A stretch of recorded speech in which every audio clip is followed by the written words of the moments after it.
of things, it's Rek'Sai taken away from Condi. And how do Master respond? That's no surprise. Condi has his highest win percentage on Rek'Sai. He has a 77% win rate with Rek'Sai, and it immediately drops off to about 33% on any other champion. Now, his most played champion is Lee Sin. And right now, you can see Echo, the boy who shattered my ELO. Again? Really? 1-2? It's the 1-2 punch. At least I wasn't designed by Gypsy Lord, because then it would be 3. Hey! There it is. There's so many layers. And then speaking of big priority picks, so we talked about Echo, Ryze. Yep. And there's the Ryze ban. Exactly. They're running through the tier list right now. The next up is going to be, what is it, Ashe and then Olaf? Oh, it is no, Fizz. we talked about You're Fizz. right. It is Fizz. Flandre. But there's still 2 bans. Yep. Ashe and Olaf. I don't think Ashe will be banned. No? There's a lot of, Ashe is strong, but there's a lot of counterplay because she is so immobile. I think Riot did a great job with her rework. I think thematically, she's very similar to how she was.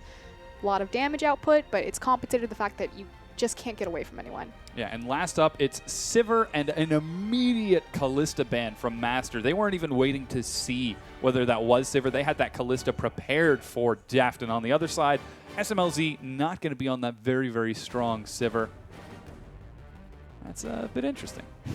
It is going to be a first pick Gragas, however, for Clear Love. He has very little games on this champion. It was kind of a very hit and miss performance when he first picked up Gragas. I believe it was in the World Elite series. He didn't play it until the playoffs against World Elite. Still been kind of ramping up on it, but it's definitely not a big Clear Love pick if I were kind of to define his signature champions. Yeah, Sejuani is still on the board, and while her overall damage was nerfed, I think that the nerf to Gragas in 5.10 was a little bit heavier. Yeah, there's the Lee Sin. That's something that you talked a little bit about earlier.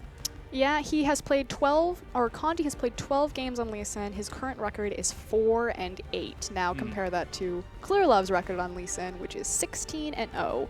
It's his favorite champion, but unfortunately, he just has not been able to make it connect. It made it through the entire pick ban phase, but he first picked Gragas. So to me, that says EDG are coming into this with a plan. They're saying, you know what, we're in first place. You guys are in 6th place. That's okay. We're still going to take this completely serious. Koro opting into the Rumble, and Baimi going for that standard control mage Azir. And again, we talked about how Cassiopeia had some recent hits to her early game on her spell vamp as well as her regen. So Azir now just a little bit brighter. We talked about the healthy ecosystem as far as picks and or nerfs and buffs were considered. Like, not every champion's numbers are directly hit, but if the corresponding champion in the matchup, Cassiopeia, is hit a little bit, that just makes Azir shine a little bit brighter. Yeah, we'll definitely keep an eye on his brightness. Dade looking at Cassiopeia right now while SMLZ hovers the Gnar for Looper. Looper, the big, consistent player for Master right now. He's going to be taking Gnar into that Rumble matchup. And it is going to be Cassiopeia locked in for Dade. Now, Gnar is, of course, Looper's most played champion. He's played him 13 games, only has a 46% win rate on the champion, however. He did play very well in his most recent showing on it. Yeah, had a fantastic showing on his most recent Gnar.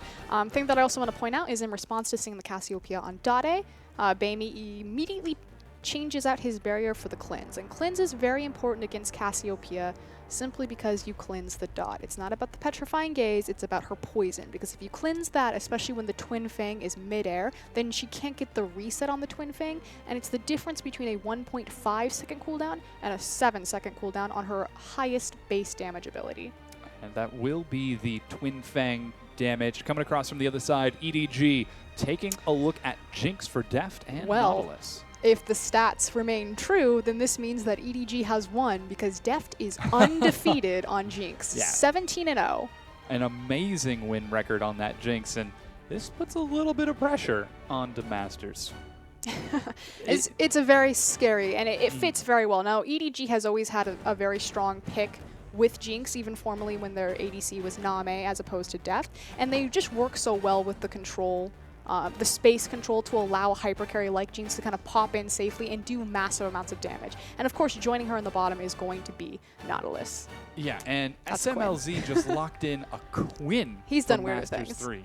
That's interesting. When he was on World Elite Academy, they played a bot lane. I believe this is when his support was Yushe, and they played a Urgot Nasus. And this was before Urgot was an actual champion that was played. and it was the slow to find the homing. But yeah, it is going to be a Quinn Alistar bot lane. That's going to be very interesting. A lot of damage, and I'm actually a bit curious to see whether or not Masters are going to opt into a lane swap right now, because you talked about how they need the 2v2. Yeah, Looper would be very good, but he is going up against Koro, one of the best players in the world. And fair statement. Quinn Alistar in the bottom. That's unique. I'm so excited. I'm a big Quinn player. It's going to be really exciting. I'm ready to drop some numbers on Quinn. In the mid lane, though, it's going to be Bamey versus Dade, because we are doing the player matchup there. So the Azir Cassiopeia, again, 5.10. Cassiopeia has seen some slight tweaks to an early game. That said, she still scales up wonderfully into late game. Her late game is unchanged. Her sustain in lane is going to be the only thing that's hit Dade, Deft and SMLZ. Looking ready to get out some action in the bottom lane. How is the Quinn Alistar going to work? Like, I am legitimately curious, because last I ever saw of Quinn was like she was relegated to top lane. It's full burst. They have to go all in on level 2. So the thing about Alistar, his level 2 has always been incredibly strong because of the displacement CC.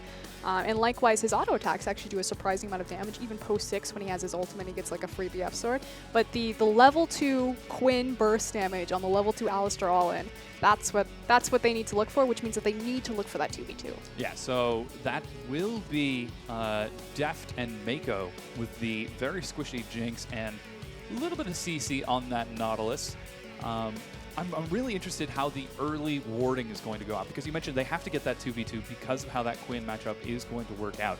So walk me through the mentality of this right now. Master3, they know they need to get the 2v2. How do they ensure that this happens? They need to invade, make sure that they place their lane swap wards, not necessarily because they want to initiate the lane swap, and really they just got this name because you place a ward behind the tower, but it's more so to check and to make sure that you find the matchup that you want, so you can see them going to lane. So we should see an invade, especially because it is an Alistar, from Master3. And a very strong early composition from EDG as well. Do you think we could have any shenanigan level 1s going on? I mean, it's possible. Like I said, I expect Master3 to invade to place their wards so they can figure out how to align the Quinn Alistar against Jinx Nautilus, but I suspect that EDG will be looking for the swap, just because the freeze potential, since Jinx is a hyperscaling champion, and likewise the fast push potential from Jinx are both viable options for EDG. Yeah, it'll be pretty interesting to see how that works out, and if that lane swap is something that we're going to be seeing early on. EDG looking to, are they also going to be looking for the 2v2? No, they'll look for a lane swap. They want the swap? I don't think they want to sit in a Quinn Alistar lane. It's a very scary one. We'll definitely keep an eye on whether those lane swaps come out as we're loading into the Rift right now.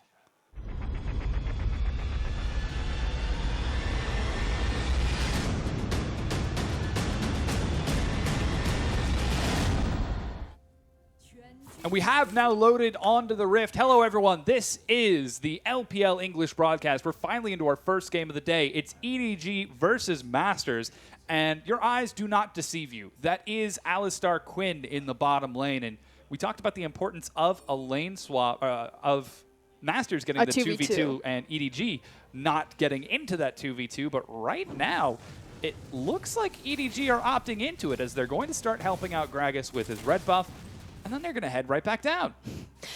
So we also kind of considered that there would be an invade. It wasn't an invade, it was just a standard 5-point. They placed their wards defensively in the river. So let's kind of talk about some of the tools that Jinx Nautilus are bringing into this lane. They're going to have far superior wave manipulation on that creep, as you see Deft right now laying down the immediate rockets to start pushing the wave forward. Because obviously, if you have the wave push forward and you have less of the enemy minions in front of you just because you're killing them faster, it opens a lot more opportunities to find that dredge line as opposed to a minion. Yeah, we'll definitely keep an eye on Mako, the skill shot king, if he's able to land that, as so far he hasn't expended, there he goes, finally expending some of those Targon stacks to shove the wave right quick. Well, you typically want to hold on to your Targon stacks when you get immediately into lane. You can kind of proc the first one, because again, you want to get control of the wave to make sure that you don't get caught or surprised by a level 2, which obviously, again, the Alistar Quinn level 2 would be absurd. The hook does find SMLZ, but Love CD body blocks it. But then you save your previous Targon stack, or I guess your last Targon stack, for when a trade happens, so you can quickly compensate for the trade. Yeah, and here's the quick level 2 from SMLZ, but you saw some of that early harass already punishing Deft as he's being bullied nice and far back. Dade going heavy onto Bamey. He's going to take some early punishment here. as it's traded right back from Baimi. So far, everything's looking a little bit safe, a little bit calm, a little bit standard, except for Condi. He's getting a bit bloodthirsty. Quinn's in a game, and it's a little bit standard. Yes. Like I said, SMLZ has done stranger things. Urgot Nasus, I'll never forget. This time it's Quinn Alistar. I think I played this in solo queue just the other day. It's a strong composition. Condi doesn't find the gank he wants in mid lane, so decides to head away and let that Baimi, that nice safe control mage, continue farming. Now, what are the win conditions for these teams? It's something we didn't really talk too much about during Champions Select because we were kind of caught off guard by the fact that there was that Quinn. Or at least I was. Disarmed by the Quinn. Yes. EDG staying true to EDG identity. They're a very space control 5v5 style of team. They get a hyper scaling ADC. A lot of the times it was Jinx, whether it was Deft or Name. They had great success on Jinx always, and then they pair it with zone control. Rumble, Gragas displacement, Emperor's Divide, and then Nautilus is just a power pick for the support. He makes pretty much any lane just incredibly hard to deal with since he has such amazing wave pressure with his Riptide, as well as the gank pressure with his Dredge line. And Masters on the other side with a very strong late game composition, rocking that Dade, Cassiopeia, and hopefully enough peel with the Gnar and Alistar. But how does SMLZ fit into that late game composition on Quinn? Assassination potential. So Quinn is going to find a mid-game power spike. Also her itemization, depending what he wants to go, if he wants to go Bork into Trinity or maybe even a Bork into an Eye Edge. Typically it's Blade of the Ruined King, which Blade did get a recent buff in the 5.10 patch, a range buff, so from 450 to 550. But it's about turning to bird form, zipping onto the back line on Jinx. Of course you have the blind on Quinn's Q, so it makes it very hard for pretty much any ADC to trade with Quinn when she gets up close and personal like that. Kind of a 1-2 punch back away. Yeah, and that's something that we'll definitely keep an eye on a little bit later. We actually see a potential dive coming on right here. Looper's really close to Mega Gnar. He actually backs under the turret. He goes low, manages to land the wallop onto Clearlove. Clearlove does make it out of the turret range in time, and so far Looper makes it out of that one alive. It was excellent rage management from Looper. I mean, really the dive was denied by the fact that he was going to turn Mega Gnar and get those extra resistances and extra health, which is why Clearlove and Coral backed off immediately. Now, how does Looper fit into the late game team comp for Masters 3? Because you've got Cassiopeia, who's going to shred through anyone who gets close to her. You've got a dive coming out from Quinn. Does this mean that Looper doesn't really have to worry about peeling for Dade? Can he go for like a Frozen Mallet or a Triforce? Nar's build, hold on though, because Condi in the top lane. Yeah, looking for a gank. He finds Koro. Koro gets level 6, however. He should be able to use the Equalizer, but decides to hold on to it. Condi gets the first blood. And Condi had actually engineered that pretty early. The fact that they saw Clearlove, Condi was in the area. He waited until Clearlove had completely backed and wasn't in the area anymore, and then went for the 1v2. Excellent headbutt from Love CD. Yeah, very good. Flame Choppers is going to find some more punishment from Deft, but you mentioned the headbutt. Mako not able to get close, and SMLZ still looking pretty good in bottom lane. That's one of the first times I've seen that. Now, naturally, Alistar, if you think about kind of the priority of support picks right now in the meta, Alistar is the top tier, usually banned. Finally get to see him through this game. And then it's Nautilus as kind of a secondary option. I think that Nautilus offers more control to a wave because, again, the Riptide is just so oppressive in making sure that you have correct minion control. But Alistar's dive potential, anti-dive potential, and just relative safety that he offers his ADC is unmatched. Yeah, very strong bottom champion. He is paired up again with SMLZ on Quinn, who's doing very well on the CS, as we can see Deft shoving the wave out right now. Clearlove's on the bottom side of the map as well, so we could get a little bit of shenanigans. And Baimi actually is roaming out of that mid lane after he just dropped back, drops a defensive pink ward, heads right back on in. And this is excellent for Deft and Mako to continue pushing the wave against SMLZ. Not only does it help them get their early back timers so they can start itemizing. Obviously, Jinx is going to look either for the pickaxe or the BF sword, depending on where Deft's gold values are. There he goes, grabs the BF sword. Whereas again, Quinn, typically she goes for a Blade of the Ruined King. We'll see what kind of direction SMLZ wants to itemize with her, but it's hard for her to clear creeps off the tower safely, especially against the AoE coverage of Jinx's rockets, as well as, again, the Riptide. Yeah, not a lot of AoE clear in Quinn's kit, unless you count her ultimate, but it's not really designed to be AoE clear. Equalizer used by Koro to clear the minion wave. He wants to shove Looper right back under. Condi actually about to show himself in mid lane, and Mako going for that standard recall, Moby Boots, deep ward. Hold on, though. Kandi's sitting in the wings. There's actually a lot of pings going down into the mid lane. Dade showing him the leg. Very low health, trying to bait it out. Love CD waiting on the side. Oh. Super Mega Death Rocket is a Super Mega Miss Rocket. Cute little snipe there that was attempted, but good moves from Dade. He already has his tier collected. He got that fairly early before the 5-minute mark, so right on time as far as the power spike is concerned. He's going to hit that around 23, 25 minutes when it's going to be fully stacked. Yeah, we'll definitely keep a track on Dade's progress if he can be the hyper carry that his team needs in order to secure this win against EDG. EDG, however, knowing that Dade's at low health, immediately collapse onto the dragon. Death is going to burn through that thing like a laser through cream cheese. Nope, that's in the not. Maybe the neutral column. That's an actual colloquialism. You've never heard that? No. That's laser through cream cheese? Yeah. I don't actually cut my cream cheese. I don't make bagels like By Victor. a laser? I mean, you don't have a third arm for using lasers? Is that what's on his head? I certainly hope so. I'd be very intrigued otherwise. But yeah, Dade actually didn't recall off of that. So first dragon goes over to EDG. Dade stays in the mid lane despite being at low health. He is going to try relying on that slightly reduced Cassiopeia sustain. And so far, things are looking calm, cool, and collected. Clear Love and Baimi going for a bit of an invade here. The issue, however, is that because Dade, like you said, is at low health and he's pretty vulnerable right now, he only has a tier. It's not going to help his battle stats much. Cassiopeia is in a bit of a power trough. It allows Clear Love and Baimi to be aggressive and to move forward and get those deep wards down. Yeah, Looper going for a deep ward as well. Seems to be the first so far for Masters3 as Clear Love is going to try securing that second buff. Ward spots it out, but there's not that much that Master can do. As you mentioned, Cassiopeia, not a lot of combat stats. But it's right about now. what they do with the information. So you saw the ping go down on the blue side. They know that Baimi and Clear Love are on that side. Immediately, Kandi rotates bottom. Yeah, he is waiting under that turret. We'll definitely have to see if he can get forward. The sweeper goes down to try to push it out, and really patient play from SMLZ right there, waiting for the wave. Kandi makes it in without being spotted. Zap comes out. Kandi waiting nice and far forward. We'll have to see if they can get this gank across, as that would be the second kill for Master3. They really want to kill that squishy Jinx. They have the Dragon Rage available. That's what it's called, yes? Dragon Kick? It is Dragon Rage. Dragon Rage. Yep. The Insec. The Insect. The Insect Rage. Dade, ooh, does get the recall. Baimi decides to clear the minion wave instead with full vision. Baimi is going to shove this wave under the turret. That Azir AoE so strong. And Kandi says, you know what, I'm a patient man, but I'm not that patient, and heads back into the jungle. Azir's tower pressure is pretty oppressive just because of how quickly and how safely he can push waves and apply damage to turrets. Yeah, and that is the first turret going down for EDG. Unprotected, Kandi trying to look for the gank in the bottom, and Dade with the poorly timed recall lets that one go.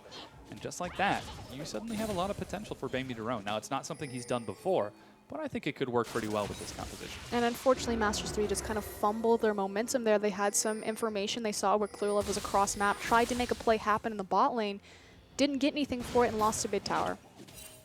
Yeah, with that tower down, that is Dade trying to respond as he shoves his turret right back up. With the recall, he is going for that tank Cassiopeia once again. So the it looks Rylai's. like, yeah, we could see a very similar game to the one that they played against Unlimited Potential. And the reason why Dade kind of focused onto the Rylai's, he's always been a big proponent of the tank Cassiopeia. She is a sustain mage versus a burst mage, which it's about making multiple rotations through your cooldowns, and obviously the health and more defensive stats that Rylai's is going to offer you. Obviously, it helps to have the slow where she can have more kite potential because she always also gets a natural speed up. But it's about surviving, elongating your sustain in a fight, and getting through more of those spell rotations, which is what the Rylai is really going to allow him. And it helps because Looper really hasn't been in a lot of team fights, at least for the last 3 games for his team, even though he's playing very high-impact team fighting champions. He's been much more focused on split pushing and across map pressure.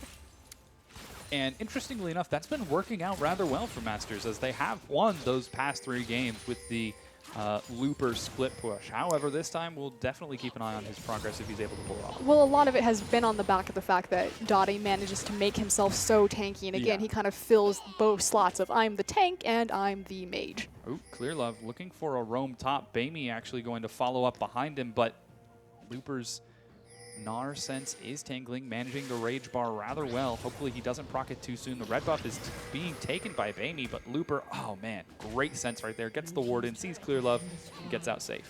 Actually, a rotation coming from Deft and Mako as well into that top lane. So there are 4 members of EDG up onto the top side of the map, which it's a perfect window of opportunity to do that because Dragon is down. Yeah, it's not going to be up for another 2 minutes. The next big objective for EDG looks like it's going to be that top tier 1 as 4 members are top. They trade the bottom tier 1, but Master3 are just a little bit slow to the punch. There's going to be a cannon minion wave there in 1 second. Boom. I was really happy I timed that. I could have timed it better, but...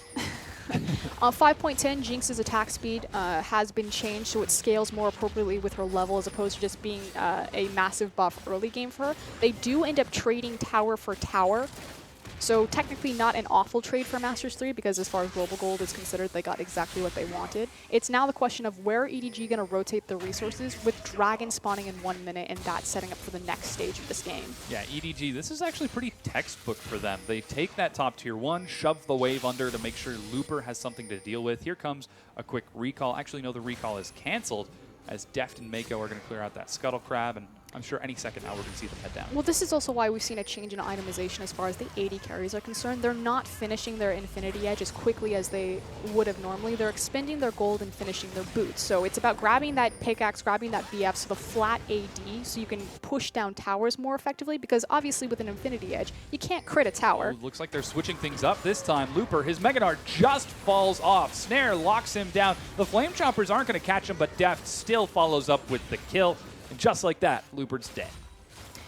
And able to rotate over there because, again, going back to the main point, the itemization of the ADC is changing in that they're finishing their tier 2 boots more quickly, taking the flat AD, finishing their boots so they're more mobile, and then just rotating around the map, picking up stray kills like that, but more importantly, pushing down free towers.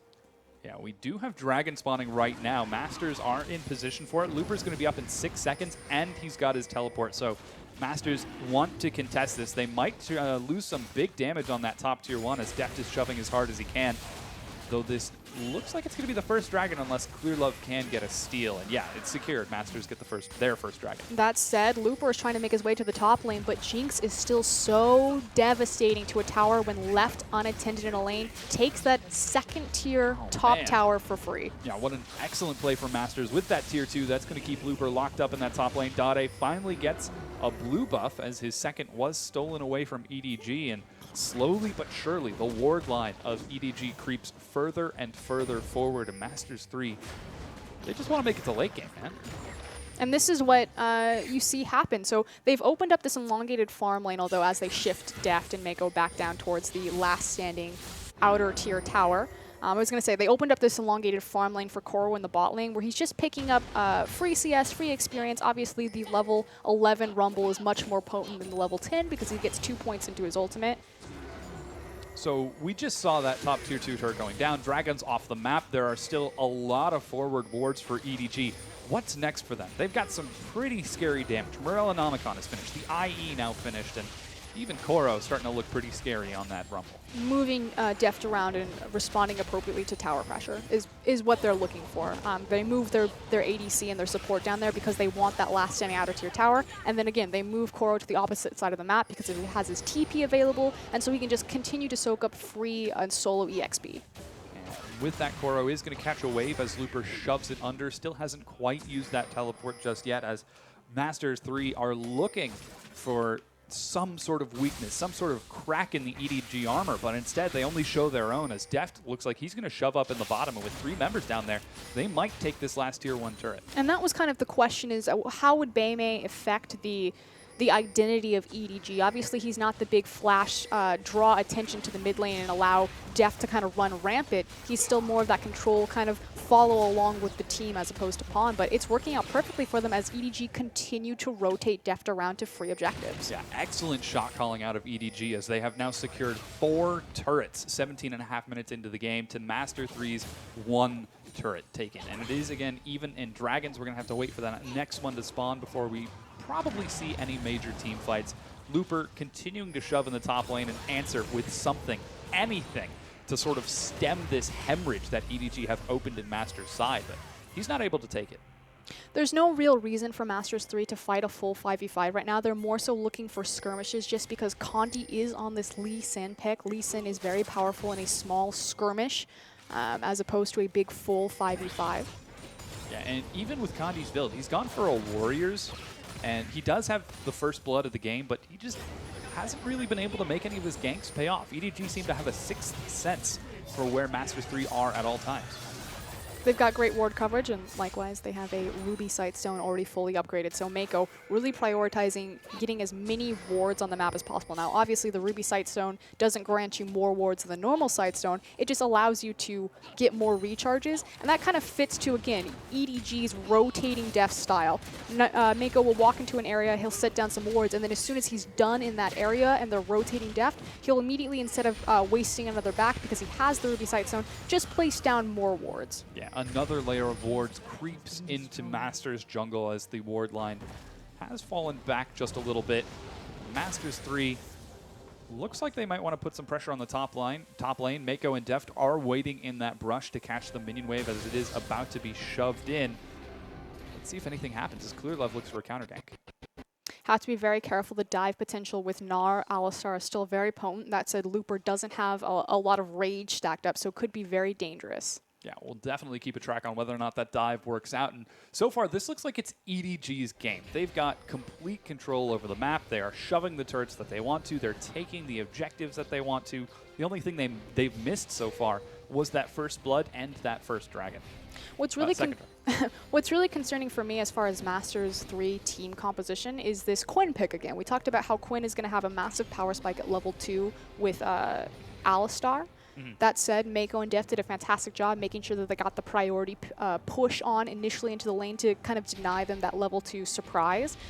But since then, Quinn really hasn't been doing anything, just kind of solo farming, kept up even in CS with Jinx, but that means a completely different thing to a hyper carry like Jinx versus an assassin-based champion like Quinn.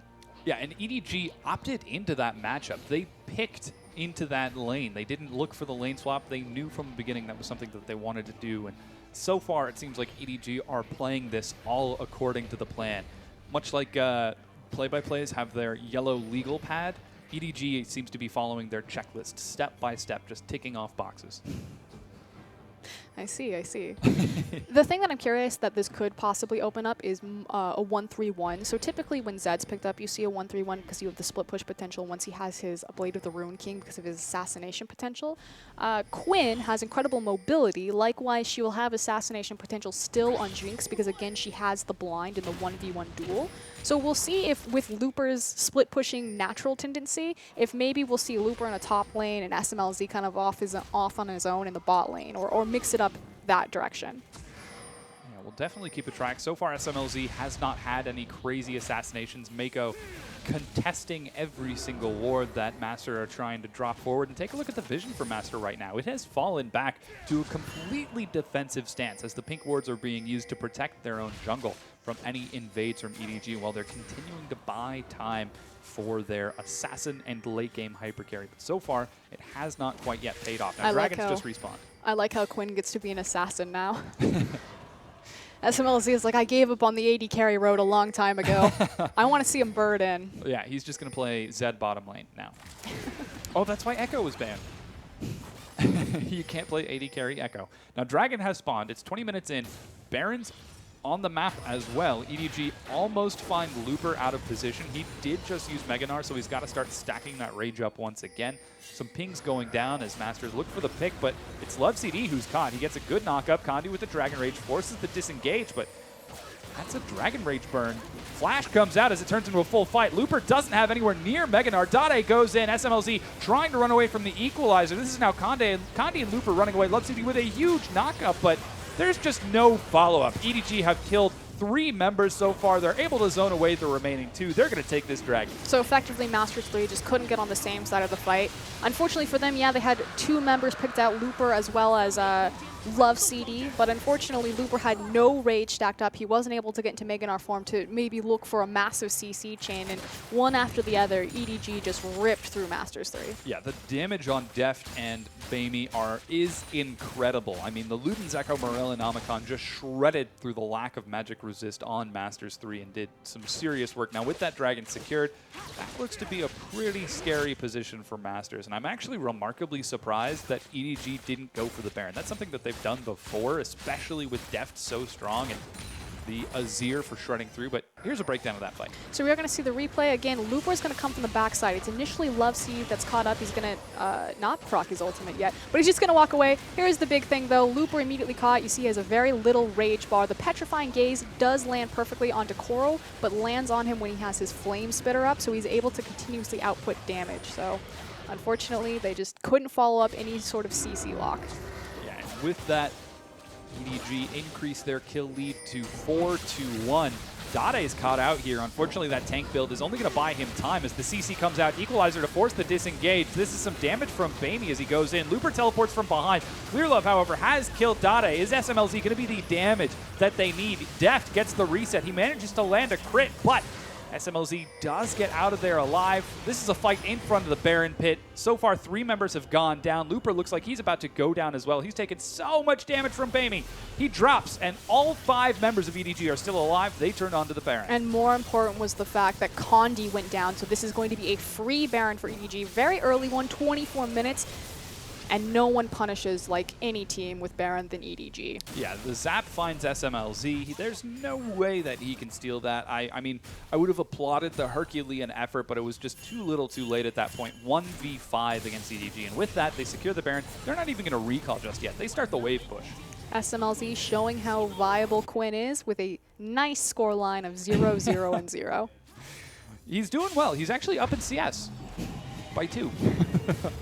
Which is pretty fantastic. I think he's just, he's there to be a distraction to Deft, as Deft like tried to chase him out of that team fight. Oh, chase the bird, the little pretty bird. Yeah, so we talked a little bit about how the main damage from Masters would come from Dade, but so far EDG have been doing such an excellent job of letting Dade play into that team. He knows that he's pretty much the primary initiation as far as these team fights are going, so they're letting Dade get out of position and continuously shredding through his health bar, and that shows in his 0-2 scoreline. Well, the problem is he shouldn't have to be the primary initiation. I mean, Cassiopeia's ultimate, yeah, it can be a great initiation tool, but it's also a great defensive tool when you try to dive back onto Cassie because she is so immobile. He's got a team comp lineup with Gnar and Alistar. The fact that Cassiopeia has to be a primary initiator there is a problem.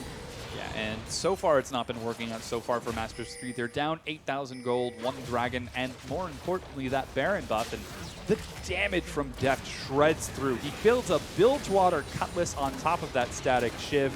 The Siege, Masters don't even have a chance to breathe as the minion wave takes down the tier 2 and immediately gets onto the inhibitor. Flash from Koro as Dade zones him away from the outside, but this cannon minion's going to do some serious work. It's because of the fantastic wave clear that Quinn offers her team. Yes. And look at that. With her, I think it's 525, 550 range. Yeah, she just cleared that cannon minion like it was nothing. 1-2 pop. Yes. And a little bit of a swing from EDG sends them to the bottom lane. They've got some minions up onto the tier 2. This is the last tier 2 from Masters3, but they're not able to take anything off of it. And the push continues. Koro still rocking that Baron buff, going for a 1-4 split. Is Deft going to be able to get onto this turret? Zap lands the moment it does. Clearlove and Mako get forward. Love CD gets chunked away from his own tier 2. The slam comes out. Explosive cast finds Love CD. He's got that very strong defense, but he's just not able to stay alive. Deft brings him low. And we talked about how this composition was great in zone control to allow Deft to literally run away with this game. But the thing that we didn't touch on upon is not only is it zone control, but it's siege potential. Oh, yeah. Jinx can melt through these towers, and that's really been the story of this game, is EDG's superior matured rotations to all of these free objectives and a surplus gold lead. Finds Dade. He's brought low, drops the barrier to try to keep himself alive. Mako actually is going to go down here, but 2 members fall for that trade. Deft with the reset gets not 1, but now 2 kills as he turns now onto Looper, the last remaining survivor for Master3, the last bastion of hope. He falls. That beacon goes out. And this is EDG going to be taking game number 1 as they look for the Nexus after this inhibitor falls. The bright side, though, SMLZ is on the board. They are. They do have 2 kills, and SMLZ has an assist. 50% kill participation. Sign me up for Quinn. Confirmed. Quinn viable. So yeah, that's EDG taking game number 1. Deft gets dove under the turret. He's still undefeated on Jinx, rocking that incredible, it was 16-0? 17-0. 17-0. It is now 18-0. Holy cow. That is a terrifying Jinx locked in, and Masters played right into that with that team. EDG end up taking the win. It's appropriate that you say holy cow because obviously Deft tried to dive the tower and he just got went on a trip with. He went on a, I would call it a magical journey, but it was not a No, magical that's journey. Alistar. Yeah, but that was EDG taking a very, very convincing win. We talked about the win conditions for Masters 3. They didn't really meet the neutral conditions. They didn't give themselves a lot of versatility in what their composition could do for them. We